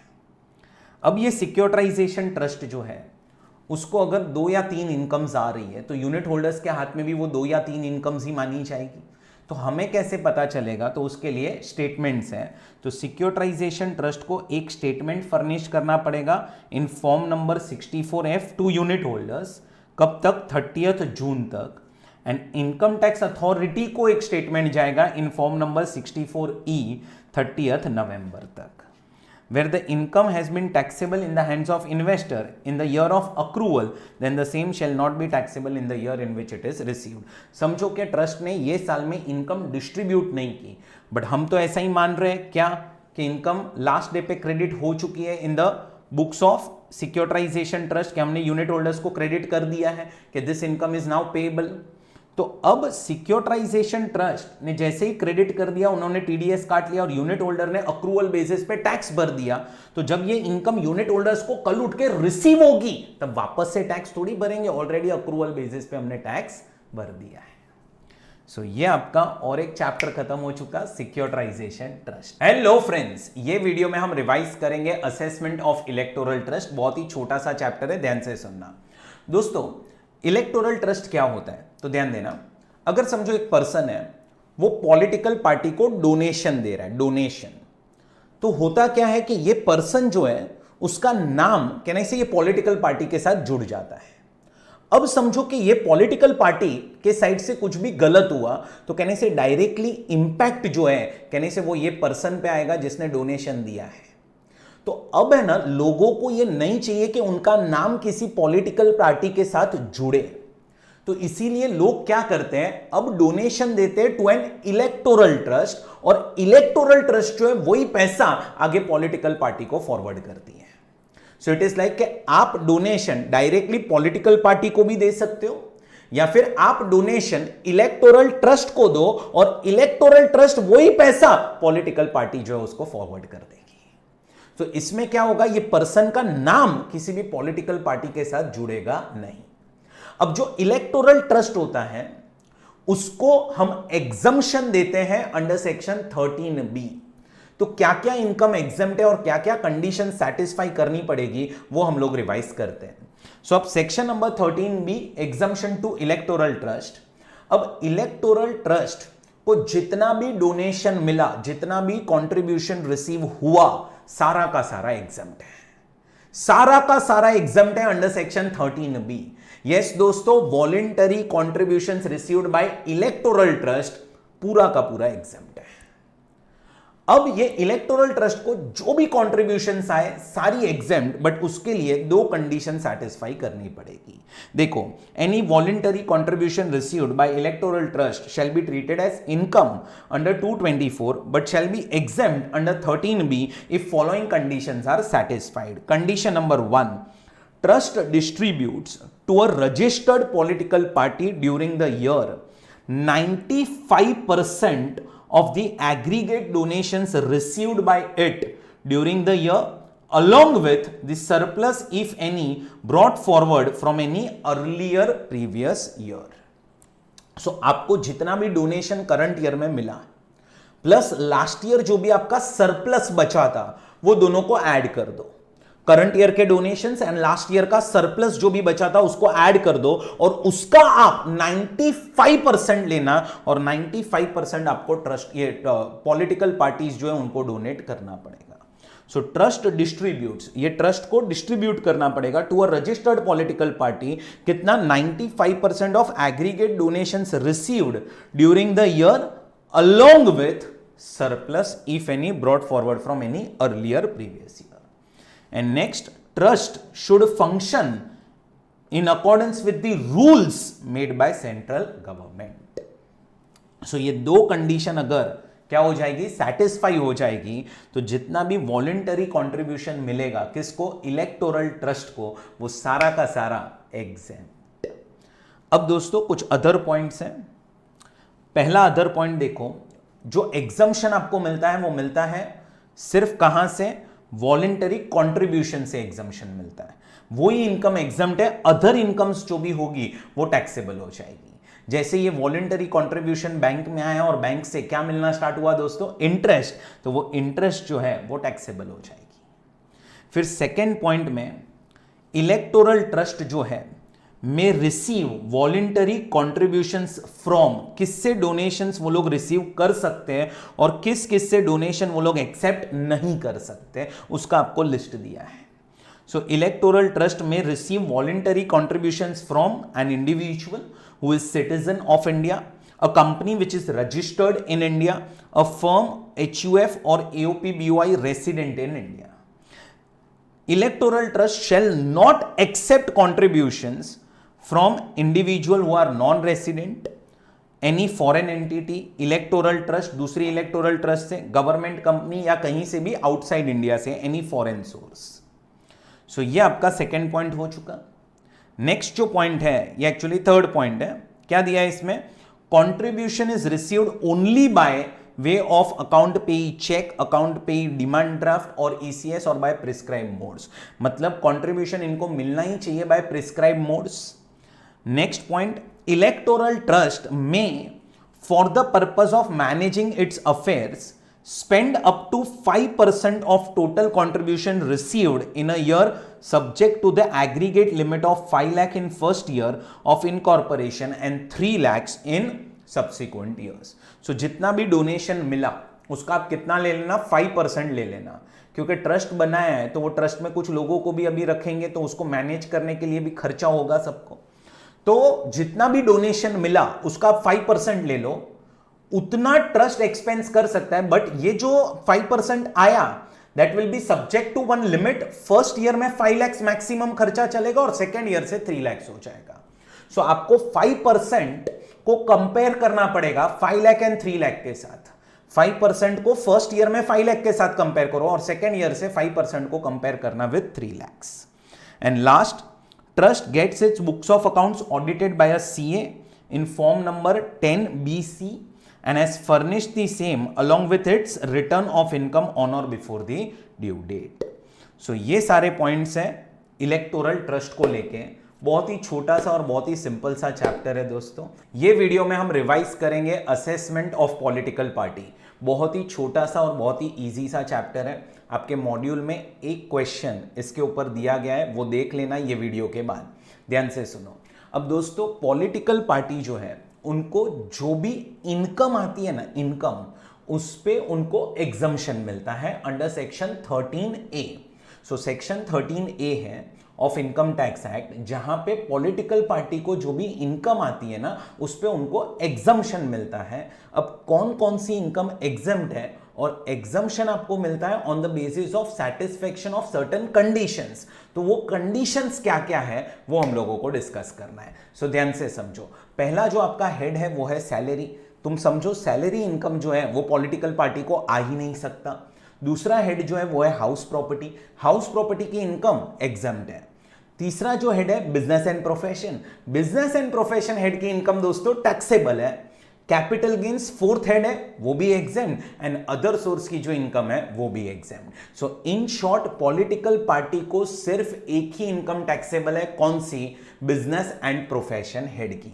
Income from house property, capital gains and other sources, सारी की सारी इनकम क्या है? एग्जेम्प्ट। ध्यान देना दोस्तों, section number 13A exemption to political party. अब पॉलिटिकल पार्टी जो है वो रजिस्टर्ड होनी चाहिए under representation of peoples act. अब कौन कौन सी इनकम पे एग्जम्पशन मिलेगा? तो देखो, इनकम फ्रॉम सैलरी वो तो आ ही नहीं सकता। बिजनेस एंड प्रोफेशन पे there is no exemption. House property income, capital gains income and income from other sources including voluntary contributions, ये सारी की सारी इनकम क्या हो जाएगी? एग्जेम्प्ट। बट एग्जम्पशन आपको मिलेगा on satisfaction of certain conditions. क्या क्या कंडीशंस है? तो पहला कंडीशन देखो दोस्तों, पहला कंडीशन है कि आपको बुक्स ऑफ अकाउंट्स जो है वो मेंटेन करना पड़ेगा। पहला कंडीशन है बुक्स ऑफ अकाउंट्स बनाओ। बुक्स ऑफ अकाउंट्स का क्या करवाना पड़ेगा? ऑडिट करवाना पड़ेगा। बुक्स ऑफ अकाउंट्स जो है उसका क्या करवाना पड़ेगा? ऑडिट करवाना पड़ेगा। थर्ड, आपको इनकम टैक्स का जो रिटर्न है वो फाइल करना पड़ेगा, तो ही आपको एग्जम्पशन मिलेगी। चौथा, आपको एक रिपोर्ट सबमिट करना पड़ेगा under section 29C subsection 3 of representation of peoples act. So देखो, पहली चार कंडीशन देखो, बुक्स बनाओ, ऑडिट करवाओ, रिटर्न फाइल करो और रिपोर्ट फर्निश करो। उसके बाद फिफ्थ कंडीशन क्या है कि जिन लोगों ने भी आपको डोनेशन दिया है मोर देन 20,000, मोर देन 20,000 जिन भी लोगों ने आपको डोनेशन दिया है उन सब का आपको रिकॉर्ड मेंटेन करना पड़ेगा। मतलब नाम, परमानेंट अकाउंट नंबर, एड्रेस, सब कुछ। हाँ, अगर कोई पर्सन आपको डोनेशन दे रहा है बाय इलेक्टोरल बॉन्ड्स, वो आपको इलेक्टोरल बॉन्ड्स दे रहा है, मतलब पॉलिटिकल पार्टी को इलेक्टोरल बॉन्ड्स कोई दे रहा है, तो उसके केस में ये वाला पॉइंट एप्लीकेबल नहीं है। सो क्या लिखा है देखो, maintenance a record of each such voluntary contribution other than electoral bond. So कोई पर्सन डोनेशन में क्या दे रहा है? इलेक्टोरल बॉन्ड्स दे रहा है, तो फिर आपको ये वाले पॉइंट में कंडीशन एप्लीकेबल नहीं होगी, मतलब वो उसका रिकॉर्ड रखने की जरूरत नहीं है। In excess of 20,000 and the name address of the contributor. उसके बाद no donation exceeding 2000 to be received otherwise than by account payee check, bank draft or use of ECS through a bank account or through such prescribed electronic modes or electoral bonds. 2000 से ऊपर अगर आप donation receive कर रहे हो तो आपको prescribe mode से ही डोनेशन जो है वो रिसीव करना पड़ेगा. सो ये टोटल 6 कंडीशंस हैं. अगर ये 6 कंडीशंस क्या हो जाएगी, सेटिस्फाई हो जाएगी, तो पॉलिटिकल पार्टी जो है उनकी जो भी इनकम होगी वो क्या हो जाएगी, exempt. Business and profession income जो है वो टैक्सेबल हो जाएगी. अब एक यहां पे पॉइंट क्या आता है दोस्तों कि समझो कि ये 5th वाली जो कंडीशन है ये वाली, ये सेटिस्फाई नहीं हुई. मतलब क्या कि समझो किसी ने 1 लाख का डोनेशन दिया और आपने उस पर्सन का रिकॉर्ड मेंटेन नहीं किया है. तो अब क्वेश्चन क्या आता है कि क्या पॉलिटिकल पार्टी की सारी इनकम टैक्सेबल हो जाएगी कि सिर्फ ये 1 लाख रुपीस टैक्सेबल होगा. तो इस चीज को लेके 2 व्यूज आपके मॉड्यूल में दिए गए हैं. एक व्यू के हिसाब से सिर्फ ये 1 लाख रुपया टैक्सेबल होगा और दूसरे व्यू के हिसाब से एंटायर इनकम जो है वो टैक्सेबल हो जाएगी. तो आप जो भी व्यू फॉलो करना चाहो आप वो व्यू फॉलो कर सकते हो, वो चीज ध्यान में रखना. सो ये आपका एक छोटा सा इजी सा चैप्टर यहां पे कंप्लीट होता है, असेसमेंट ऑफ पॉलिटिकल पार्टी. ये वीडियो में हम रिवाइज करेंगे assessment of AOP and BOI, that is association of persons and body of individuals. अब दोस्तों एओपी एंड बीओआई के जो प्रोविजंस हैं वो सेम लाइंस पे हैं. स्टार्ट करते हैं डिस्कशन. पहला सेक्शन जो हमें डिस्कस करना है वो है सेक्शन 40BA करके. कौन सा है सेक्शन 40BA. 40BA के अंदर क्या दिया है, तो 40BA एप्लीकेबल है टू एओपी एंड बीओआई. अगर एओपी या बीओआई ने अपने मेंबर्स को कोई भी इंटरेस्ट दिया या एओपी एंड बीओआई ने अपने मेंबर्स को कोई भी टाइप का रेम्यूनरेशन दिया, सो इंटरेस्ट पेमेंट हुआ है या रेम्यूनरेशन का पेमेंट हुआ है by AOP BOI to members. AOP BOI ने मेंबर्स को क्या पे किया, इंटरेस्ट या remuneration, that interest and remuneration is fully disallowed. वो सारा का सारा क्या हो जाएगा, डिसअलाउ हो जाएगा. मतलब इंटरेस्ट एंड रेम्यूनरेशन जो है वो माइनस करने नहीं मिलेगा. किसको, एओपी एंड बीओआई को. अब आप 40BA सेक्शन देखोगे तो उन्होंने बोला है interest, salary, bonus, commission, remuneration by whatever name called is disallowed. But ये कहीं पे भी यहाँ पे रेंट मेंशन नहीं है. इसका मतलब रेंट अगर पे किया किसने, एओपी बीओआई ने, किसको, मेंबर को, तो वो अलाउ होगा, वो माइनस करने मिलेगा because it is not covered in 40BA. But this rent is allowed subject to section 40A2. वो 40A2 करके अपने बिजनेस एंड प्रोफेशन में पढ़ा था, याद करो, अनरीजनेबल पेमेंट टू रिलेटिव. तो वो सेक्शन जो है 40A2 उसका हमें इफेक्ट देना पड़ेगा. उसका इफेक्ट देने के बाद जो रेंट है, रीजनेबल अमाउंट ऑफ रेंट जो है वो अलाउ हो जाएगा. सो पहला है 40BA करके. 40BA क्या बोल रहा है कि interest, salary, bonus, commission, remuneration is disallowed. Rent लिखा नहीं है इसीलिए rent is allowed subject to 40A2. So subject to 40A2 rent is allowed. अब यहां पे उन्होंने इंटरेस्ट को लेके कुछ एक्सप्लेनेशन 1 एंड एक्सप्लेनेशन 2 एंड 3 दिए. एक्सप्लेनेशन 1 क्या बोल रहा है कि अगर एओपी बीओआई ने इंटरेस्ट का पेमेंट किया है और वो सेम मेंबर से इंटरेस्ट मिल भी रहा है, जैसे फॉर एग्जांपल आप एओपी बीओआई ने इंटरेस्ट ऑन कैपिटल दिया और वो सेम पर्सन ने कुछ ड्राइंग्स की थी तो वहां से भी इंटरेस्ट आया, तो आपको जो डिसअलाउ करना है ना, that is net amount. Net amount जो है वो आपको क्या करना पड़ेगा, डिसअलाउ करना पड़ेगा. वो यहां पे एक्सप्लेनेशन 1 में दिया है. और एक्सप्लेनेशन 2 और 3 क्या है, तो एक्सप्लेनेशन 2 और 3 ऐसा है कि अगर समझो कोई मेंबर है, वो मेंबर जो है वो ये एओपी बीओआई के अंदर मेंबर बन चुका है इन इज इंडिविजुअल कैपेसिटी, प्लस ये मेंबर का समझो कोई एचयूएफ है और ये मेंबर का जो एचयूएफ है उसको ये मेंबर रिप्रेजेंट भी कर रहा है इन एओपी बीओआई. अब एओपी बीओआई ने जो भी इंटरेस्ट पे की होगी टू एचयूएफ, उस पे ये 40BA के प्रोविजंस अप्लाई नहीं होंगे क्योंकि एचयूएफ जो है वो मेंबर नहीं है. एचयूएफ का समझो जो करता है वो मेंबर है, तो जो भी इंटरेस्ट कर्ता को पे की जाएगी इन इंडिविजुअल कैपेसिटी उसी पे ये प्रोविजन अप्लाई होगा. इन शॉर्ट यहां पे उन्होंने डिफरेंस बताया है कि अगर कोई पर्सन पार्टनर है मेंबर है इन इंडिविजुअल कैपेसिटी और उसको इंडिविजुअल कैपेसिटी में इंटरेस्ट मिला तो वो डिसअलाउ होगी, उसको रिप्रेजेंटेटिव कैपेसिटी में इंटरेस्ट मिला तो वो अलाउ होगी। अगर कोई मेंबर है इन रिप्रेजेंटेटिव कैपेसिटी तो रिप्रेजेंटेटिव कैपेसिटी में जो इंटरेस्ट मिलेगी वो डिसअलाउ होगी, इंडिविजुअल कैपेसिटी में जो इंटरेस्ट मिलेगी वो अलाउ होगी। सो वो एक्सप्लेनेशन 2 और 3 में दिया गया है। अब आ रहा है यहां पे 167B tax rates. AOP BOI जो है उनको क्या टैक्स रेट्स एप्लीकेबल होंगे वो हम लोगों को यहां पे सीखना है। अब ध्यान से समझो, आप लोगों को एओपी बीओआई में स्टार्टिंग में ऐसा सिखाया गया था कि एओपी बीओआई को स्लैब रेट्स लगता है। ऐसा नहीं होता है दोस्तों, स्लैब रेट भी लगता है बट उनको और भी टैक्स रेट्स है जो एप्लीकेबल है। क्या है पढ़ो। तो 167B क्या बोल रहा है कि if individual shares of member is known, मतलब क्या एओपी बीओआई में जो भी मेंबर्स हैं उनका शेयर हमें पता ही है। जब ये एओपी बीओआई बना था eight the time of formation only shares were decided कि तेरा शेयर इतना होगा मेंबर ए, तेरा शेयर मेंबर बी इतना होगा, तेरा शेयर मेंबर सी इतना होगा।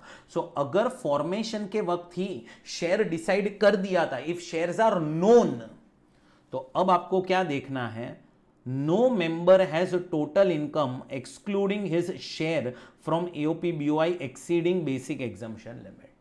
मतलब क्या सारे के सारे जो मेंबर्स हैं उनकी जो इनकम है वो है लेस देन और equal to basic exemption limit. अगर सारे मेंबर्स की इनकम इज लेस देन और equal to basic exemption limit, मतलब सारे के सारे मेंबर्स जो है कहने से उनकी इनकम लेस देन और equal to basic exemption limit है, एक्सक्लूडिंग एओपी बीओआई, मतलब एओपी बीओआई का शेयर आप हटा दो, बाकी मेंबर्स की इनकम देखो। अगर मेंबर्स की जो इनकम है excluding share in AOP BOI is less than और equal to basic exemption limit, मतलब सारे मेंबर्स की income is less than or equal to basic exemption limit, तो AOP BOI will be taxed at normal rates applicable to individuals, that is slab rate, मतलब 0 to 2,50,000, 2,50,000 to 5,00,000, 5,00,000 to 10 lakhs and about 10 lakhs। वो जो slab rate applicable है उसके हिसाब से tax होगा। Yes, optional scheme, default scheme accordingly tax हो जाएगा।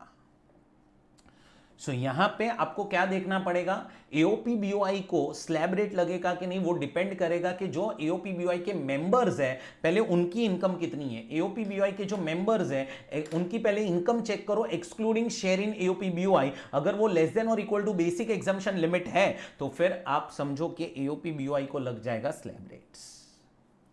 But if total income of any member excluding his share in AOP BOI exceeds basic exemption limit, so AOP BOI के अंदर जो मेंबर हैं उनकी इनकम समझो बेसिक एग्जम्पशन लिमिट से बढ़ गई तो फिर खत्म, एओपी बीओआई को टैक्स आ जाएगा at MMR, that is maximum marginal rate. और मैक्सिमम मार्जिनल रेट क्या होगा, तो 42.744% होगा अंडर ऑप्शनल स्कीम एंड 39% होगा अंडर डिफॉल्ट स्कीम।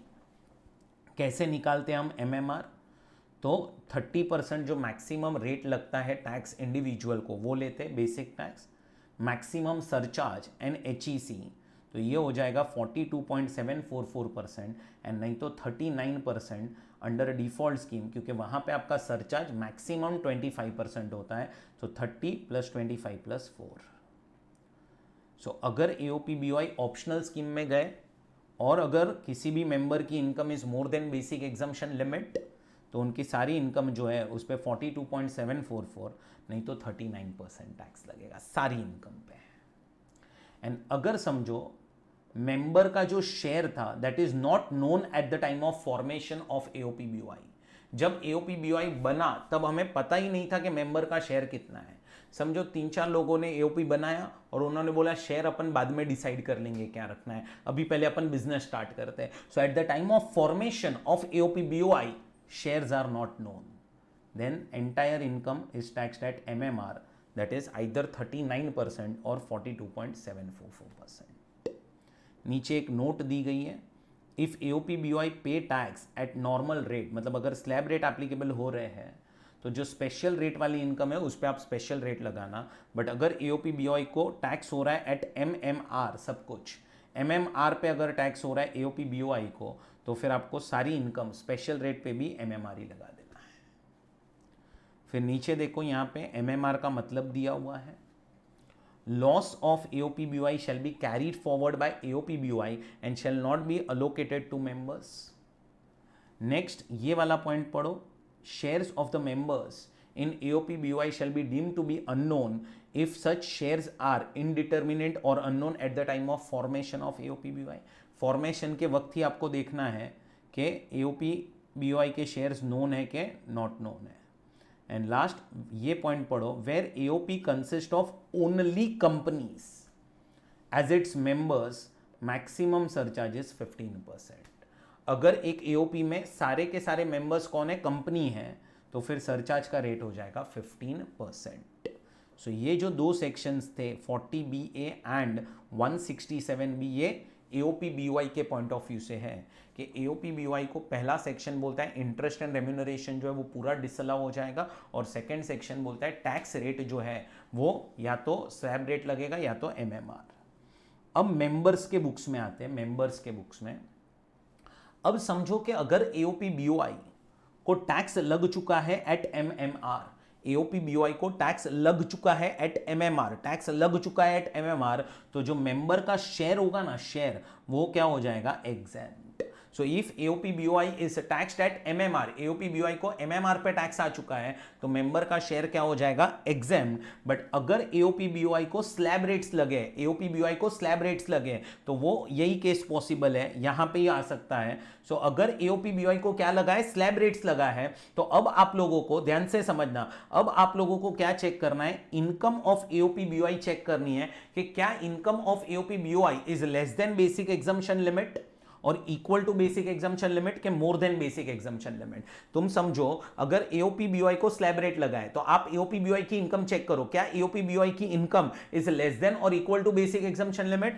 अगर AOPBY की इनकम इज लेस देन और equal to basic exemption limit, इसका मतलब AOPBY को टैक्स नहीं लगा होगा. बट अगर AOPBY की income is more than basic exemption limit, इसका मतलब बेसिक AOPBY जो है उसको टैक्स लगा होगा. अब ध्यान से सुनना, अगर AOPBY की इनकम इज लेस देन और equal to basic exemption limit, अगर AOPBY की इनकम इज लेस देन और equal to basic exemption limit, तो आपको क्या करना है, मेंबर का जो शेयर है वो उसकी इनकम में इंक्लूड करके उस पर फुल्ली टैक्स कर देना है मेंबर को, खत्म. मतलब AOP को कोई टैक्स नहीं आएगा, और जो मेंबर का शेयर होगा AOPBY में वो मेंबर की इनकम में इंक्लूड होगा और मेंबर को उस पर टैक्स आ जाएगा. बट अगर समझो AOPBY को टैक्स आ चुका है, why, because income of AOPBY is more than basic exemption limit. अगर income of AOPBY is more than basic exemption limit, अगर AOPBY का income is more than basic exemption limit, तो AOPBY को tax आया होगा एज पर स्लैब रेट. अब तुम क्या करो, अब तुम मेंबर का शेयर पहले उसमें से निकालो और मेंबर को टैक्स करो. अब तुम समझो AOPBY को भी टैक्स आया है और मेंबर को भी टैक्स आया है, और इसीलिए मेंबर जो है उसको हम देंगे रिबेट. ये कौन सा रिबेट है, ये 86 करके सेक्शन है, उसके अंदर रिबेट दिया जाएगा.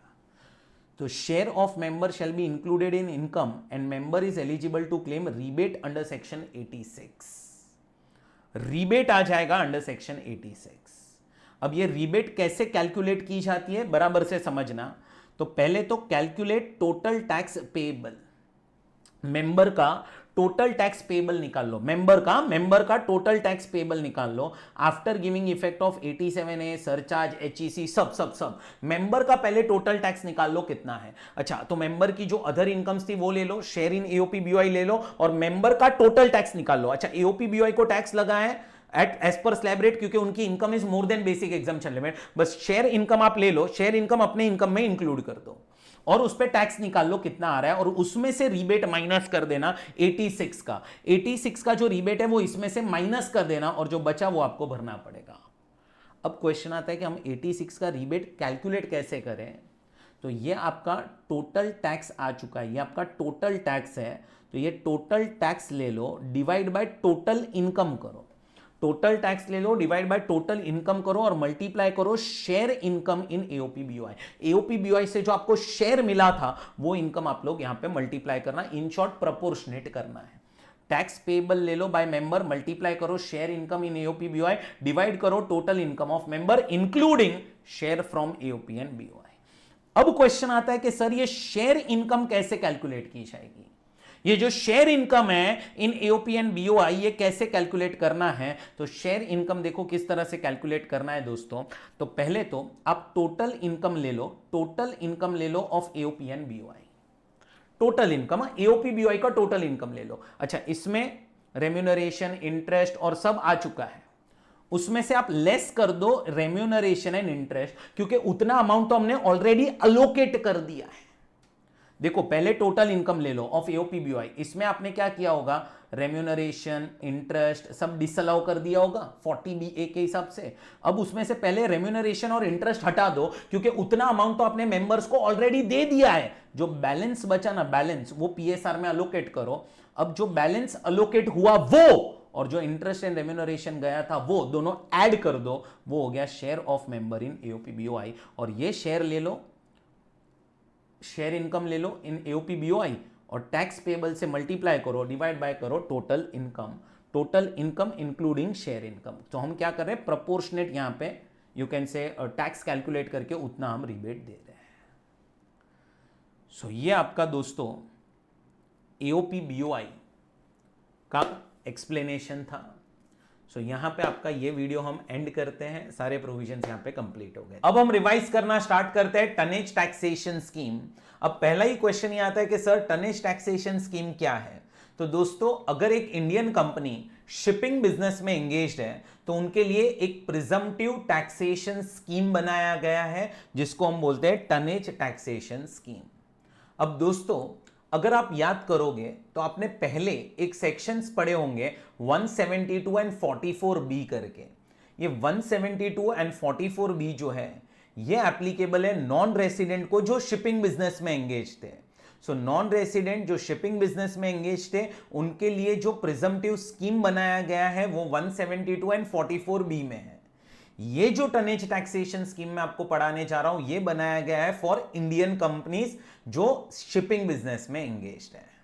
चलो रीड करना स्टार्ट करते हैं। फर्स्ट पॉइंट देखो, if Indian company whose place of effective management is in India is engaged in business of operating ships can compute its income as per the presumptive basis if the company owns at least one qualifying ship and this scheme is a optional scheme. So दोस्तों, अगर एक Indian company जिसका poem India में है जो engaged है in business of operating ship, उनको ये प्रिजम्पटिव टैक्सेशन स्कीम जो है वो एप्लीकेबल होगा कब, जब उनके पास एटलीस्ट वन क्वालिफाइंग शिप होगा। अब आप यहां पे थर्ड पॉइंट देखोगे तो क्वालिफाइंग शिप का मीनिंग दिया गया है सी गोइंग शिप और a vessel of 15 net tonnage और मोर। 15 टन या उससे ज्यादा कैपेसिटी का जो वेसल होगा या शिप होगा उसको हम बोलेंगे qualifying ship. But qualifying ship में से कुछ चीजें एक्सक्लूड हो जाती हैं। अ सी गोइंग शिप और a vessel if the main purpose for which it is used is for the provisions of goods or services of a kind normally provided on land, factory ships, fishing vessels, harbor and river ferries, pleasure crafts, offshore installation, and a qualifying ship which is used as a fishing vessel for a period of more than 30 days during a previous year. So qualifying ship क्या होना चाहिए वो आपको यहां पे दिया गया है।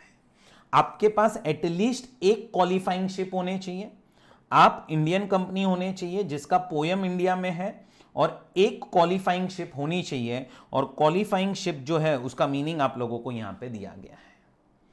अब दोस्तों, अगर एक इंडियन कंपनी ये शिपिंग बिजनेस में एंगेज है और उनके पास एक क्वालिफाइंग शिप अगर है तो उनका हम प्रिजम्पटिव इनकम कैलकुलेट करेंगे। और कैसे कैलकुलेट किया जाएगा तो देखो, daily tonnage income of a qualifying ship shall be, ये daily tonnage income of a qualifying ship shall be. अब डेली इनकम उनकी निकाली जाएगी कैसे, qualifying ship having a net tonnage up to 1000 अगर नेट टनेज है तो amount of daily tonnage income कितनी होगी, 70 rupees for each 100 turns.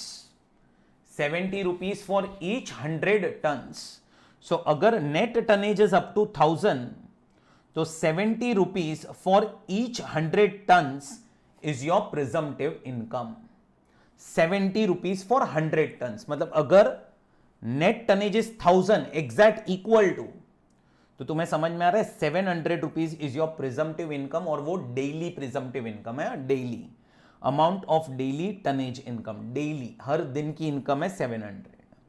But अगर समझो नेट टनेज जो है वो 1000 से ज्यादा है, बट अप टू 10,000 है, अप टू 10,000, तो जो पहला 1000 है उस पे 700 आएगा, पहला जो 1000 है उस पे 700 आएगा। मतलब ये 70 फॉर 100 टन है ना, तो आपका इधर 1000 टनेज अगर यहां पे आ रहा है, 1000 टनेज है अगर शिप का कैपेसिटी, तो फिर 1000 के लिए 700 आ चुका, तो पहले तो 700 आ ही चुका है फॉर 1000 टन्स, और फिर for each 100 tons 53 rupees, 53 rupees. तो आपको इधर स्लैब रेट्स की तरह अप्लाई करना है। कैसे अप्लाई करना है? स्लैब रेट्स की तरह। अगर मोर देन 10,000 है एंड अप टू 25,000 है तो 5470 कैसे आएगा? तो पहले 1000 टन्स पे 70 के हिसाब से 700, फिर 53 के हिसाब से 9000 टन्स पे, सो वो 90 इंटू 53, वो ये दोनों को ऐड करो, 5470 आंसर आएगा। एंड उसके एक्सेस जो है 10,000 टन्स के ऊपर जो जा रहा है उसमें 45 rupees for each 100, 42 rupees for each 100 tons. And last, अगर कैपेसिटी 25,000 टन से ज्यादा है तो 11,770 कैसे आया? तो पहले 1000 पे 70, फिर 9000 के ऊपर 53 के हिसाब से, फिर ये 15,000 के हिसाब ऊपर 42 के हिसाब से, तो उसका आप टोटल करोगे तो 11,770 आएगा। एंड फिर 29 for each 100 tons, 29 for each 100 tons. अब ये आपकी डेली टनेज इनकम हो गई, और डेली टनेज इनकम को आप मल्टीप्लाई करो by number of days ship is operated, जितने दिन शिप ऑपरेट हुआ है उससे मल्टीप्लाई करो, ये आपका प्रिजम्पटिव इनकम हो चुका। सो ये आपका प्रिजम्पटिव इनकम हो चुका अंडर टनेज टैक्सेशन स्कीम। उसके बाद नेक्स्ट पॉइंट क्या आ रहा है? Income from incidental activities. Incidental activities से अगर आप लोगों को कोई भी इनकम आ रही है, shall not be considered only up to 0.25% of the turnover from core activities। मतलब क्या? आपकी कोर एक्टिविटीज का जो टर्नओवर है, आपकी जो कोर एक्टिविटीज का टर्नओवर है उसका 0.25% निकाल लो।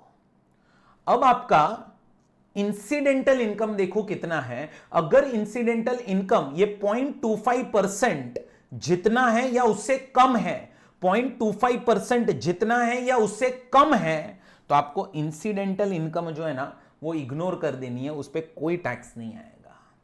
सो आपका जो कोर इनकम है उसका टर्नओवर देखो कितना है, उसका 0.25% निकालो। उसके बाद आपकी इंसिडेंटल इनकम चेक करो, अगर वो लेस देन 0.25% है या इक्वल टू है, तो जितनी भी आपकी इंसिडेंटल इनकम है ना उस पर कोई टैक्स नहीं आएगा, उसको इग्नोर करो। और अगर वो ज्यादा है तो एक्सेस अमाउंट जो है उस पर आपको टैक्स देना पड़ेगा। मतलब आपकी प्रिजम्पटिव इनकम पे भी टैक्स आएगा, प्लस आपकी जो इंसिडेंटल इनकम है उस पर भी टैक्स आएगा। बट इंसिडेंटल इनकम में एक्सेस अमाउंट पे ही टैक्स आएगा। सो आप प्रिजम्पटिव इनकम निकाल लो, तो जो आपका कोर बिजनेस है उसके लिए प्रिजम्पटिव इनकम आ चुका, तो वो प्रिजम्पटिव इनकम ले लो, और जो आपकी इंसिडेंटल इनकम है 0.25% से ज्यादा वो ऐड कर देना, और उस पर भी टैक्स लग जाएगा। Tonnage shall be rounded off to nearest multiple of 100। कोई डिडक्शन, कोई सेट ऑफ आप लोगों को मिलेगा नहीं ये इनकम के सामने। Next, where an assessee opt for tonnage taxation but wishes to opt out of the same within 10 years from the date on which he exercised the option, he shall not be eligible to opt into tonnage taxation for a period of 10 years from the date of opting out। मतलब आप एक बार ये scheme में गए तो आपको 10 साल ये स्कीम में रहना पड़ेगा। अगर एक बार बाहर निकले तो 10 साल के लिए आप बाहर हो जाओगे। नेक्स्ट क्या है? Company should not charter in more than 49% of net tonnage of the qualifying ship operated by it. If it crossed that limit, then in that year this scheme is not applicable। अब charter इनका मतलब क्या? तो देखो, समझो कि company के पास खुद की 3 शिप्स है, 3 ships are owned by company and 2 ships जो है ना वो कंपनी भाड़े पे लेके आया है, हायर पे। तो अब पहले तो आप कंपनी का टोटल नेट टनेज कैपेसिटी देख लो, 5 शिप का मिला के कितना है। 3 ओन्ड है कंपनी का, 2 भाड़े पे लिया है, तो 5 शिप का नेट टनेज कैपेसिटी देख लो कितना है। अब जो भाड़े पे लिया हुआ शिप है ना, भाड़े पे लिया हुआ, उसके रिलेशन में पॉइंट है, company should not charter in more than 49% of net tonnage of the qualifying ship operated by it. So total capacity का 49% से ज्यादा वो हायर्ड वाले शिप्स का कैपेसिटी नहीं होना चाहिए। It should be less than और इक्वल टू 49% जो आपने भाड़े पे ली हुई शिप है। Company shall maintain separate books of accounts and obtain a report from a CA and furnish it before the due date specified under 44AB. Company shall credit to tonnage taxation reserve account at least 20% of the book profits derived from core and eligible incidental activities every year. So आपको book profit calculate करके हर साल you can say 20% किधर डालना पड़ेगा, tonnage taxation reserve account में, which shall be utilised only for acquiring a new ship before expiry of 8 years. So वो पैसा use होना चाहिए नई शिप खरीदने के लिए, और जब तक आप नई शिप नहीं खरीदते हो तब तक आप अपने बिजनेस में यूज कर सकते हो। If any amount is misutilised then the proportionate income shall be taxable as per the normal provision. If there is any shortfall in the amount credited to tonnage taxation reserve account, then following amount is taxable. कैसे taxable होगा, मतलब अगर आपने 20% से कम reserve बनाया, कम, तो आपको tax लगेगा। What is your taxable amount, relevant shipping income ले लो, relevant shipping income multiply by जितना आपने कम रिजर्व बनाया और जितना आपको बनाना चाहिए था। फॉर एग्जांपल आपको 40 लाख का रिजर्व बनाना चाहिए था, तो 40 लाख इधर, बट आपने बनाया है सिर्फ 35 लाख, तो 5 लाख का शॉर्टफॉल है, तो 5 लाख का शॉर्टफॉल ऊपर आएगा। तो रेलेवेंट शिपिंग इनकम जो है उसमें multiply by 5 lakh divide by 40 lakh करो, जो भी अमाउंट आएगा इतना और क्या हो जाएगा, ऐड हो जाएगा, इतना और ऐड हो जाएगा।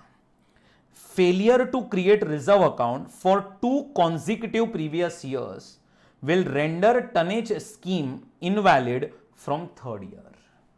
सो अगर 2 साल के लिए आपने ये रिजर्व बराबर से नहीं बनाया तो 3rd ईयर से फिर वो इनवैलिड हो जाएगा। जैसे ही आपने शिप खरीदी 8 साल के अंदर, उसके बाद क्या है, if ship is transferred with in 3 years from the end of the previous year in which it was acquired, then proportionate amount shall be deemed to be the income. And if amount is not utilized within 8 years, it shall be the income of 9th year. So ये आपका एक simple सा छोटा सा chapter था, tonnage taxation scheme. ये video यहाँ पे मैं एंड करता हूँ। Thank you friends.